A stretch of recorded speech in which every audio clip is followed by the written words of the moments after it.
გვაქვს რაღაცა ინფორმაცია თუ არა? როგორ? ბარსელონადან გვაქვს რამე ინფორმაცია? ბარსელონადან გუშინ მქონდა ინფორმაცია. ის გუშინ. ძალიან სასიამოვნო კარგი ამბები, მაგრამ კატალონელ ფეხბურთელზე გვაქვს ერთი ინფორმაცია, რომელიც საქართველოს ნაკრებს ძალიან გამოადგება, მაგრამ მანამდე ძიდოს მსოფლიოს ჩემპიონატზე უნდა ვისაუბროთ, ახალგაზრდული მსოფლიოს ჩემპიონატი დაიწყო გუშინ პერუში, ლიმაში და პირველი ოქროს მედალიც გვაქვს. ალბათ გაიგოთ ამ მაყურებელმა გუშინ უკვე ამის შესახებ. მოკლედ გიგაურმა მოახერხა ფინალში ნეიტრალური დროშით მოასპარეზე მეტოქის დამარცხება 66 კილოგრამ-წონით კატეგორიაში და მსოფლიოს ჩემპიონი გახდა.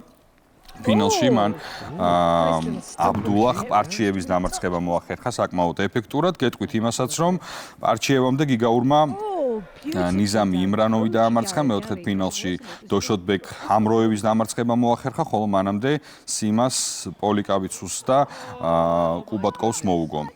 საქართველოს ნაკრების შემადგენლობა მსოფლიოს ჩემპიონატზე ასეთია: გიორგი ჩანქსელიანი 60 კილოგრამი, თორნიკე გიგაური, რომელიც მსოფლიოს ჩემპიონია, სანდრო ახლოური, რომელმაც სხვა შორის დღეს მე-7 ადგილი მოიპოვა, მასაც ქონდა კარგი შანსი მედალზე ბრძოლის, მაგრამ სამწუხაროდ ისე არ წავიდა ყველაფერი, როგორც საქართველოს ნაკრებს ქონდა დაგეგმილი 91 კილოგრამზეა საუბარი. ლუკა ჯავახიშვილი, ლუკა ქარელიშვილი, გიორგი ბენდელიანი, ნოდარ ალაფიშვილი, გიორგი ბადუაშვილი და ნოდარ კობალაძე, ასეთი არის საქართველოს ნაკრების შემადგენლობა და იმედია, რომ მომდევნო დღეებში კიდევ არაერთ მედალს შემოგთავაზებენ ქართველი სპორტსმენები.